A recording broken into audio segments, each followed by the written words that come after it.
नमस्कार, कैसे हैं आप लोग। मैं अच्छी हूँ और आशा करती हूँ आप भी बहुत अच्छे होंगे। तो मैराथन सीरीज में बहुत सारे लेक्चर्स आपके पास आ चुके होंगे, आपकी तैयारी बहुत अच्छी चल रही होगी। और अगर कुछ कम भी है तो अभी आपके पास बहुत समय है, आप आराम से अपनी प्रिपरेशन को बहुत अच्छा कर सकते हैं। तो चलिए, आज हम अपने मैराथन सीरीज में जो अगला टॉपिक लेके आए हैं वो that is a reverse charge mechanism. और थोड़ा सा ये कॉम्प्लेक्स टॉपिक है, बहुत सारे परम्यूटेशन कॉम्बिनेशन बनते हैं इसके प्रोविजंस में। तो चलिए स्टार्ट करते हैं रिवीजन। देखिए, सबसे पहले रिवर्स चार्ज मैकेनिज्म को समझने के लिए एक बात हम ध्यान से देख लें कि reverse charge mechanism is a type of a payment mechanism. What is a payment mechanism?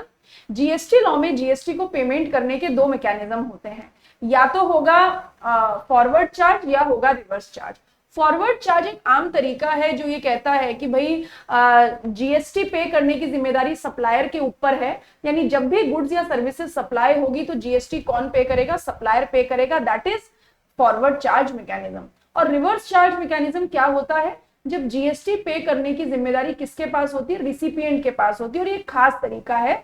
Means रोजमर्रा की जिंदगी में जितनी भी सप्लाई हम और आप देखते हैं, रूटीन में ये फॉरवर्ड चार्ज मैकेनिज्म ही होती है। बट 9 सबसेक्शन 3 9 सबसेक्शन 4 के केस में कुछ खास नोटिफाइड गुड्स और सर्विसेज हैं जिनके ऊपर जीएसटी पे करने की जिम्मेदारी सप्लायर के ऊपर नहीं होती, रिसिपिएंट के ऊपर होती है। मींस क्या हर गुड्स या सर्विसेज पे रिसिपिएंट जीएसटी पे करता है? नहीं, केवल उन गुड्स या सर्विसेज पे जो 9(3) एंड 9(4) में नोटिफाइड है, केवल उनके ऊपर पे करता है। अब 9(3) में क्या आता है? कुछ नोटिफाइड गुड्स या सर्विसेज होती है जिन पे जीएसटी पे करने की जिम्मेदारी किसके ऊपर होती है? जिन पे जीएसटी पे करने की जिम्मेदारी होती है रिसिपिएंट के ऊपर। और 9(4) में कुछ नोटिफाइड गुड्स या सर्विसेज अगर अनरजिस्टर्ड पर्सन किसी रजिस्टर्ड पर्सन को सप्लाई करता है, ठीक है, क्या बोला मैंने? कुछ गुड्स, नोटिफाइड गुड्स या सर्विसेज अगर अनरजिस्टर्ड पर्सन किसी रजिस्टर्ड पर्सन को सप्लाई करता है तो जीएसटी जमा कराने की जिम्मेदारी अनरजिस्टर्ड सप्लायर की ना होकर रजिस्टर्ड रिसिपिएंट की होती है। चलिए, तो सबसे पहले हम बात कर लेते हैं 9 सबसेक्शन 3 में नोटिफाइड गुड्स की, और उसके बाद बात हम करेंगे सर्विसेज की। यानी कौन कौन से ऐसे नोटिफाइड गुड्स हैं जिन पे जीएसटी पे करने की जिम्मेदारी किसकी है?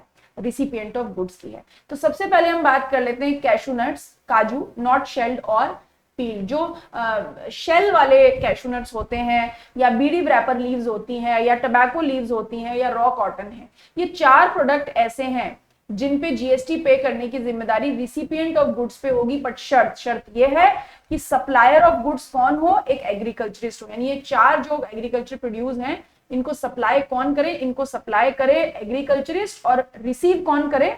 कोई भी रजिस्टर्ड पर्सन। अगर एग्रीकल्चरिस्ट सप्लाई करता है और कोई रजिस्टर्ड रिसिपिएंट रिसीव करता है तो जीएसटी पे करने की जिम्मेदारी किसकी होगी? रिवर्स चार्ज मैकेनिज्म में रिसिपिएंट की होगी। इसके अलावा सिल्क यार्न, अगला प्रोडक्ट है सिल्क यार्न। सिल्क यार्न, कोई भी मैन्युफैक्चरर अगर सिल्क यार्न मैन्युफैक्चर करता है और उसे बेचता है किसी भी रजिस्टर्ड पर्सन को तो जीएसटी जमा कराएगा वो registered person.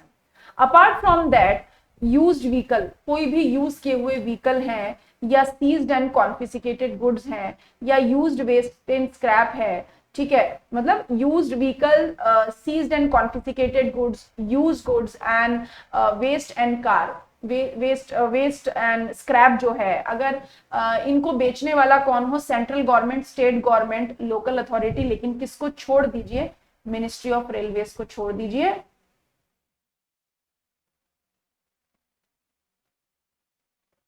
Ministry of railways को छोड़ दीजिए। मिनिस्ट्री ऑफ रेलवेज के अलावा सेंट्रल गवर्नमेंट, स्टेट गवर्नमेंट का कोई डिपार्टमेंट या लोकल अथॉरिटी अगर इस तरीके के यूज वेस्ट एंड स्क्रैप बेचे और खरीदने वाला अगर कोई रजिस्टर्ड पर्सन हो तो जीएसटी जमा कराने की जिम्मेदारी इन गवर्नमेंट डिपार्टमेंट्स की नहीं होगी बल्कि रजिस्टर्ड रिसिपिएंट की होगी।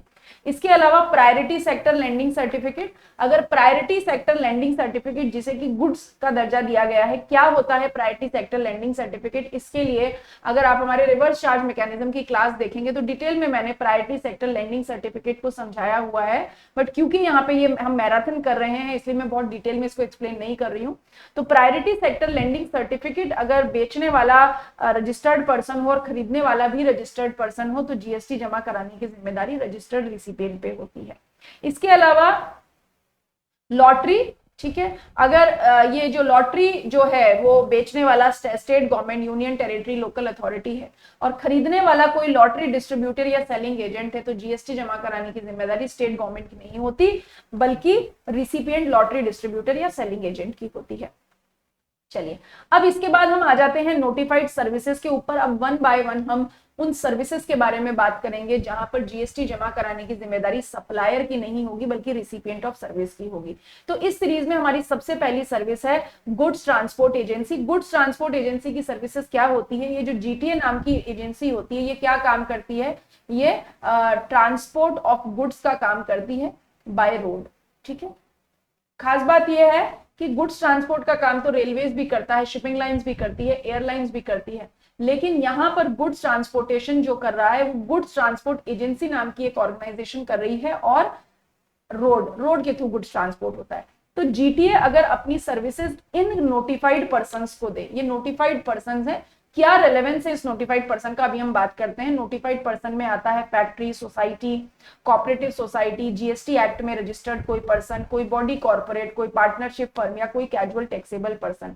अगर जीटीए अपनी सर्विसेज इस नोटिफाइड कैटेगरी को दे तो गुड्स ट्रांसपोर्ट एजेंसी के पास जीएसटी पे करने के क्या क्या ऑप्शंस होते हैं। सबसे पहली बात कि अगर गुड्स ट्रांसपोर्ट एजेंसी जो है अपनी जो सर्विसेज है वो किसको दे? किसी central government, state government, union territory, local authority, government agency, ठीक है, गवर्नमेंट अथॉरिटी, अगर जीटी अपनी सर्विसेज इनमें से किसी को दे और इन लोगों ने अपना जो जीएसटी रजिस्ट्रेशन है वो क्यों ले रखा है? केवल टीडीएस काटने के लिए, तो जीएसटी एग्जम्प्ट होगा, वहां जीएसटी नहीं लगेगा। अगर गुड्स ट्रांसपोर्ट अपनी एजेंसी इन ऊपर लिखी, जो हमने ऊपर नोटिफाइड कैटेगरी पढ़ी है, इन नोटिफाइड कैटेगरी में इसके अलावा अगर जीटीए अपनी सर्विसेज इस नोटिफाइड कैटेगरी के अलावा किसी और कैटेगरी को दे, ठीक है, मीन जैसे किसी अनरजिस्टर्ड पर्सन या इंडिविजुअल को दे, तो भी जीएसटी एग्जम्प्ट है। अगर जीटीए अपनी सर्विसेज इन 7 नोटिफाइड कैटेगरी में से किसी को भी या इन सबको किसी को भी दे तो जीएसटी चार्जेबल होगा और जीटीए के पास जीएसटी जमा कराने की 2 चॉइस है। क्या बोला मैंने? जीटीए के पास जीएसटी जमा कराने की 2 चॉइस है। क्या चॉइस है? या तो जो गुड्स ट्रांसपोर्ट एजेंसी है वो क्या करे, जीएसटी रजिस्ट्रेशन ले ले और जीएसटी रजिस्ट्रेशन लेके फॉरवर्ड चार्ज मैकेनिज्म में खुद जीएसटी जमा कराए। फॉरवर्ड चार्ज मैकेनिज्म में जीएसटी जमा कराने के लिए जीटीए के पास 2 रेट है, 12% और 5%। अगर 12% की रेट लिया है तो आईटीसी अलाउड होगी, लेकिन अगर 5% में अगर जीएसटी जमा कराने वाला है जीटीए तो फिर नो आईटीसी, मतलब इनपुट कैपिटल गुड्स या इनपुट सर्विसेज पे कोई आईटीसी नहीं मिलेगी। अगर GTA forward charge mechanism opt नहीं करता है तो रिवर्स चार्ज मैकेनिज्म लगेगा और जीएसटी जमा कराने की जिम्मेदारी किसकी होगी? जीएसटी जमा कराने की जिम्मेदारी होगी इन नोटिफाइड कैटेगरी के पास और आरसीएम में रेट लगेगी 5%। ठीक है, चलिए अब हम बात कर देते हैं कि अगर सर्विसेज कौन दे रहा है। सर्विस दे रहा है कोई भी इंडिविजुअल एडवोकेट दे रहा है, इंक्लूडिंग सीनियर एडवोकेट दे रहा है या एडवोकेट फर्म दे रही है या आर्बिट्रल ट्रिब्यूनल दे रहा है, इनमें से कोई भी दे, individual advocate, advocate firm, senior advocate, arbitral tribunal, और अपनी सर्विसेज किसको दे? किसी भी बिजनेस एंटिटी को दे। बिजनेस एंटिटी कैसी होती है? नॉन चिल्लर बिजनेस एंटिटी। क्या मतलब है नॉन चिल्लर बिजनेस एंटिटी का? ठीक है, देखिए इसके लिए हम चिल्लर बिजनेस एंटिटी को डिफाइन करेंगे। जो बिजनेस एंटिटी चिल्लर बिजनेस एंटिटी नहीं है वो नॉन चिल्लर है। इसका मतलब क्या कि अगर किसी भी बिजनेस एंटिटी का प्रीसीडिंग फाइनेंशियल ईयर का एग्रीगेट टर्नओवर, किसी भी बिजनेस एंटिटी का प्रीसीडिंग फाइनेंशियल ईयर का एग्रीगेट टर्नओवर जो है वो अगर जीएसटी रजिस्ट्रेशन के दायरे में नहीं आता है, प्रीसीडिंग फाइनेंशियल ईयर के एग्रीगेट टर्नओवर के हिसाब से अगर वो बिजनेस एंटिटी जीएसटी रजिस्ट्रेशन के दायरे में नहीं आती है तो वो चिल्लर बिजनेस एंटिटी कहलाएगी। ठीक है, तो अगर एडवोकेट अपनी सर्विसेज या फर्म ऑफ एडवोकेट अपनी सर्विसेज चिल्लर बिजनेस एंटिटी को दे तो एग्जम्प्ट है, और अगर नॉन चिल्लर बिजनेस एंटिटी को दे तो आरसीएम लगेगा। जीएसटी जमा कराने की जिम्मेदारी एडवोकेट, फर्म ऑफ एडवोकेट या आर्बिट्रल ट्रिब्यूनल पे नहीं होगी, बल्कि किसके ऊपर होगी? रिसिपिएंट के ऊपर होगी। राइट, चलिए अगली हम सर्विस की बात करते हैं। अगर कोई भी सर्विसेज किसके द्वारा दी जाए, अगर सर्विसेज दी जाए सेंट्रल गवर्नमेंट के द्वारा दी जाए, स्टेट गवर्नमेंट के द्वारा, यूनियन टेरिटरी के द्वारा, लोकल अथॉरिटी के द्वारा, या पार्लियामेंट या स्टेट लेजिस्लेचर या कोर्ट या ट्रिब्यूनल, इनमें से कोई भी अपनी सर्विसेज किसको दे? किसी भी नॉन चिल्लर बिजनेस एंटिटी को दे, और कंसीडरेशन कितना हो? 5,000 से ज्यादा तो आरसीएम लगेगा। क्या बोला मैंने? Central government, state government, union territory, local authority, court, tribunal, parliament या स्टेट लेजिस्लेचर अगर अपनी सर्विसेज किसी नॉन चिल्लर बिजनेस एंटिटी को दे और कंसिडरेशन कितना हो 5,000 से ज्यादा तो रिवर्स चार्ज मैकेनिज्म लगेगा। लेकिन मतलब बेसिकली सरकार के द्वारा दी गई सर्विसेज एग्जम्प्ट है, इनको दे तो आरसीएम लगेगा। और अगर सेंट्रल गवर्नमेंट का डिपार्टमेंट ऑफ पोस्ट या मिनिस्ट्री ऑफ रेलवेज अपनी सर्विसेज दे रहा है या सरकार अपनी सर्विसेज दे रही है in relation to aircraft vessel in और outside the precincts of the port और एयरपोर्ट, या गुड्स और पैसेंजर ट्रांसपोर्टेशन की सरकार सर्विस दे रही है अनलेस अदरवाइज एग्जम्प्टेड, तो फिर क्या लगेगा? Forward charge mechanism. मींस अगर हम इसे ओवरऑल बात करें, सरकार के द्वारा दी गई सर्विसेज एग्जम्प्ट, ये 3 सर्विसेज पे लगेगा फॉरवर्ड चार्ज मैकेनिज्म, मतलब department of post, ministry of railways, vessel aircraft से रिलेटेड सर्विस, गुड्स या पैसेंजर ट्रांसपोर्टेशन से रिलेटेड सर्विस। अगर ये सर्विसेज दी जाए सरकार के द्वारा तो लगेगा फॉरवर्ड चार्ज मैकेनिज्म। लेकिन अगर सरकार अपनी इन तीनों के अलावा कोई भी सर्विस किसी नॉन चिल्लर बिजनेस एंटिटी को दे और 5,000 से ज्यादा कंसीडरेशन ले तो लगेगा रिवर्स चार्ज मैकेनिज्म। अगली service, central government, state government, union territory, local authority, court, tribunal, state legislature, parliament, किसको छोड़ दीजिए? मिनिस्ट्री ऑफ रेलवेज को छोड़ दीजिए। अगर मिनिस्ट्री ऑफ रेलवेज को छोड़ के सरकार अपनी रेंटिंग ऑफ इमूवेबल प्रॉपर्टी की सर्विस किसे दे?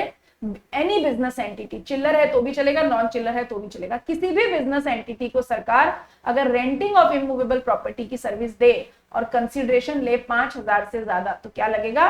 तो फिर लगेगा रिवर्स चार्ज मैकेनिज्म। ठीक है। इसके अलावा अगली सर्विस के बारे में हम बात करते हैं।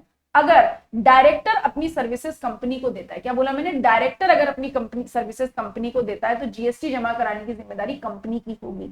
ठीक है, मतलब अगर इंडिपेंडेंट डायरेक्टर जो कि कंपनी का एम्प्लॉय नहीं है वो कंपनी को सर्विस दे तो आरसीएम लगेगा, यानी कंपनी, सर्विस लेने वाली कंपनी जीएसटी जमा कराएगी। या फिर अगर मान लीजिए कोई होल टाइम डायरेक्टर है या मैनेजिंग डायरेक्टर है, वो एम्प्लॉय हो भी सकता है नहीं भी हो सकता है, डिपेंड करता है। तो अगर मैनेजिंग डायरेक्टर या होल टाइम डायरेक्टर को जो रेम्यूनरेशन दिया जा रहा है अगर उसके ऊपर एम्प्लॉय सर्विस की तरह टीडीएस कट रहा है, ठीक है, यानी अगर एम्प्लॉयर एम्प्लॉय रिलेशनशिप बनता है तो जीएसटी नहीं लगेगा, क्योंकि शेड्यूल 3 में हमने पढ़ा था एम्प्लॉय के द्वारा एम्प्लॉयर को दी गई सर्विसेज जीएसटी के दायरे में नहीं आती क्योंकि उन्हें सप्लाई ही नहीं माना जाता। पर अगर होल टाइम डायरेक्टर या मैनेजिंग डायरेक्टर को जो रेम्यूनरेशन दिया जा रहा है वहां पे टीडीएस, जो पेमेंट कंपनी कर रही है, टीडीएस काट रही है प्रोफेशनल सर्विसेज के केस में, फिर वो एम्प्लॉय नहीं है और तब लगेगा रिवर्स चार्ज मैकेनिज्म। लेकिन अभी एक रिसेंट अमेंडमेंट आया, वो ये आया कि भाई ठीक है, अगर डायरेक्टर एम्प्लॉय नहीं है तो डायरेक्टर के द्वारा दी गई सर्विसेज पे कंपनी जीएसटी जमा कराएगी। लेकिन डायरेक्टर अगर कोई सर्विस अपनी पर्सनल कैपेसिटी में दे रहा है, अपनी प्राइवेट कैपेसिटी में दे रहा है, अपनी प्रोफेशनल कैपेसिटी में नहीं, तो फिर आरसीएम नहीं लगेगा। जैसे मान लीजिए डायरेक्टर के पास एक घर है, डायरेक्टर एक अपार्टमेंट है, रेजिडेंशियल अपार्टमेंट है, डायरेक्टर अपना वो रेजिडेंशियल अपार्टमेंट कंपनी को किराए पे देता है, तो वो प्रोफेशनल कैपेसिटी में सर्विस नहीं दे रहा है, वो पर्सनल कैपेसिटी में सर्विस दे रहा है। और अगर ऐसा है तो आरसीएम नहीं लगेगा और डायरेक्टर ही फॉरवर्ड चार्ज मैकेनिज्म में जीएसटी को जमा कराएगा। राइट, ठीक है। चलिए इसके बाद हम बात करेंगे services by author to publisher. Author मतलब एक कहानी लिखने वाला, ऑथर जो है वो ऑथर अगर पब्लिशर को सर्विसेज देता है, क्या अपने कॉपीराइट ट्रांसफर कर रहा है, तो एक ऑप्शन ये है कि वो रिवर्स चार्ज मैकेनिज्म लगे, यानी जीएसटी जमा कराने की जिम्मेदारी ऑथर की नहीं होगी, पब्लिशर की होगी। ठीक है। या फिर फॉरवर्ड चार्ज मैकेनिज्म, ऑथर चाहे तो एफसीएम ऑप्ट कर सकता है, बट शर्त ऑथर को इसके लिए क्या लेना पड़ेगा? जीएसटी रजिस्ट्रेशन लेना पड़ेगा। और क्या करना पड़ेगा? ऑथर को एक डिक्लेरेशन फाइल करनी पड़ेगी। किस बात की डिक्लेरेशन? ये लिख के देना पड़ेगा कमिश्नर को कि भाई मैं फॉरवर्ड चार्ज मैकेनिज्म में जीएसटी पे करूंगा। और एक बार डिक्लेरेशन देने के बाद 1 साल तक वो विड्रॉ नहीं हो सकती, और ये डिक्लेरेशन जो है वो इनवॉइस पे भी लिखी जाएगी। तो इस तरीके से इसके ऊपर जीएसटी लगेगा। इसके अलावा सिक्योरिटी सर्विसेज, अगर सिक्योरिटी सर्विसेज कौन दे? Any person other than body corporate. Body corporate के अलावा अगर कोई व्यक्ति सिक्योरिटी सर्विसेज रजिस्टर्ड पर्सन को दे रहा है, ठीक है, किसको दे रहा है? रजिस्टर्ड पर्सन को दे रहा है, तो क्या लगेगा? रजिस्टर्ड पर्सन को दे रहा है तो आरसीएम लगेगा। लेकिन ये रजिस्टर्ड पर्सन जो रिसिपिएंट ऑफ सर्विस है, मतलब सर्विस देने वाला बॉडी कॉर्पोरेट ना हो, कोई भी हो, और सर्विस लेने वाला रजिस्टर्ड पर्सन है तो लगेगा आरसीएम। लेकिन सर्विस लेने वाले ने जीएसटी रजिस्ट्रेशन क्यों ले रखा है? टीडीएस काटने के लिए, या वो कंपोजिशन डीलर है रिसिपिएंट, तो फिर एफसीएम लगेगा, आरसीएम नहीं लगेगा। पर मान लीजिए सर्विस ही प्रोवाइडर कौन है? बॉडी कॉर्पोरेट, खुद बॉडी कॉर्पोरेट सर्विस दे रहा है। अगर बॉडी कॉर्पोरेट सर्विस देने वाला है तो हमेशा क्या लगेगा? Forward charge mechanism. अगली सर्विस के बारे में हम बात करते हैं, that is renting of immovable property, renting of motor vehicle. आपके पास कोई मोटर व्हीकल है और आप उसे किराए पे देने की सर्विसेज देते हैं। अगर रेंटिंग ऑफ मोटर व्हीकल पे जीएसटी 12% है तो क्या लगेगा? Forward charge mechanism. और रेंटिंग ऑफ मोटर व्हीकल पे जीएसटी रेट आपने ऑप्ट की है 5% और आप सर्विस किसे दे रहे हैं?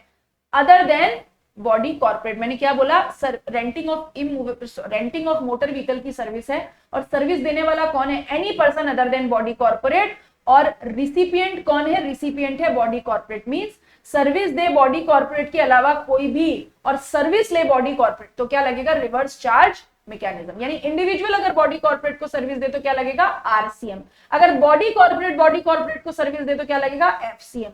इसके अलावा अगर सप्लायर तो अदर देन बॉडी कॉर्पोरेट है, लेकिन रिसिपिएंट कौन है? रिसिपिएंट भी any person other than body corporate है। मतलब बॉडी कॉर्पोरेट के अलावा कोई सर्विस दे रहा है और सर्विस ले भी बॉडी कॉर्पोरेट के अलावा कोई रहा है तो फॉरवर्ड चार्ज मैकेनिज्म लगेगा। तो आप ध्यान क्या रखेंगे? आरसीएम लेने के लिए क्या होना चाहिए? Supplier other than body corporate और रिसिपिएंट बॉडी कॉर्पोरेट, तो आरसीएम लगेगा, अदरवाइज फॉरवर्ड चार्ज मैकेनिज्म लगेगा। और अगर आरसीएम लगता है तो जीएसटी की रेट होगी 5%। इसके अलावा अगर आप रेंटिंग ऑफ रेजिडेंशियल ड्वेलिंग, रहने का घर अगर किराए पे दे रहे हैं किसी रजिस्टर्ड पर्सन को तो आरसीएम लगेगा, और अगर अनरजिस्टर्ड पर्सन को देते हैं तो एग्जम्प्ट हो जाएगा। इसके अलावा अगर आप डेवलपमेंट राइट या एफएसआई ट्रांसफर कर रहे हैं, कोई भी पर्सन ट्रांसफर कर रहा है किसी प्रमोटर को, तो जीएसटी देने की जिम्मेदारी सप्लायर ऑफ सर्विस की नहीं होगी, जबकि किसकी होगी? प्रमोटर डेवलपर की होगी। प्रमोटर डेवलपर को आसान शब्दों में कहते हैं बिल्डर की होगी। ठीक है।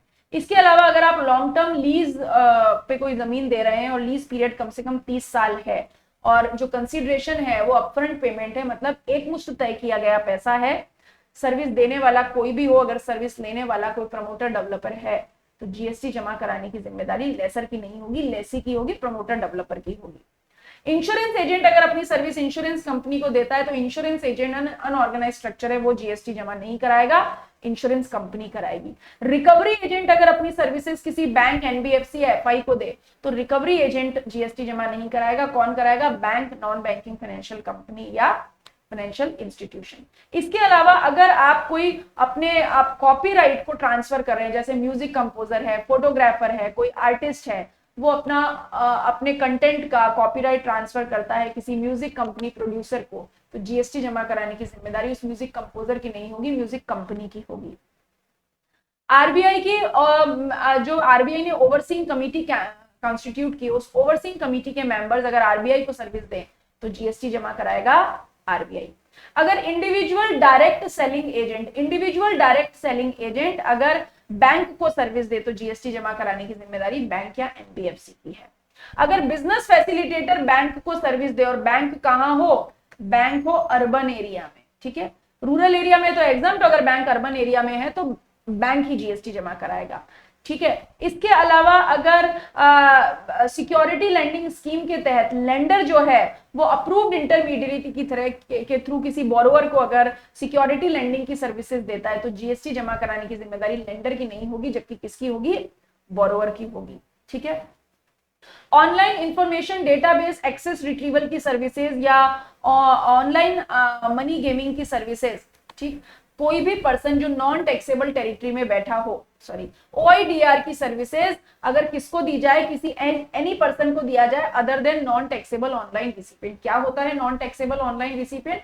नॉन टैक्सेबल ऑनलाइन रिसिपिएंट का मतलब अनरजिस्टर्ड पर्सन। ऐसे नॉन टैक्सेबल ऑनलाइन रिसिपिएंट के अलावा अगर ओआईडीएआर की सर्विस दी जाती है, और ओआईडीआर कहां हो? एनटीटी में, तो जीएसटी जमा कराने की जिम्मेदारी ओआईडीएआर की नहीं होगी, जबकि रिसिपिएंट की होगी, other than non taxable online recipient की होगी। अगर ऑनलाइन मनी गेमिंग की सर्विसेज एंटिटी में बैठा कोई व्यक्ति दे रहा है इंडिया में किसी को, तो जीएसटी जमा कराने की जिम्मेदारी ऑनलाइन मनी गेमिंग की सर्विस देने वाले की नहीं होगी, जबकि रिसिपिएंट की होगी। अब हम बात कर लेते हैं कौन कौन से केसेस में ई कॉमर्स ऑपरेटर जीएसटी जमा कराने के लिए जिम्मेदार है। तो 4 स्पेसिफिक केस हैं। पहला, अगर पैसेंजर ट्रांसपोर्टेशन की सर्विसेज अगर ई कॉमर्स ऑपरेटर के थ्रू दी जाए तो जीएसटी जमा कराने की जिम्मेदारी रिसिपिएंट की, तो जीएसटी जमा कराने की जिम्मेदारी ई कॉमर्स ऑपरेटर की होगी। सर्विस देने वाला कोई भी हो, सर्विस लेने वाला कोई भी हो, अगर पैसेंजर ट्रांसपोर्टेशन की सर्विस ई कॉमर्स ऑपरेटर के थ्रू दी जाए तो जीएसटी कौन जमा कराएगा?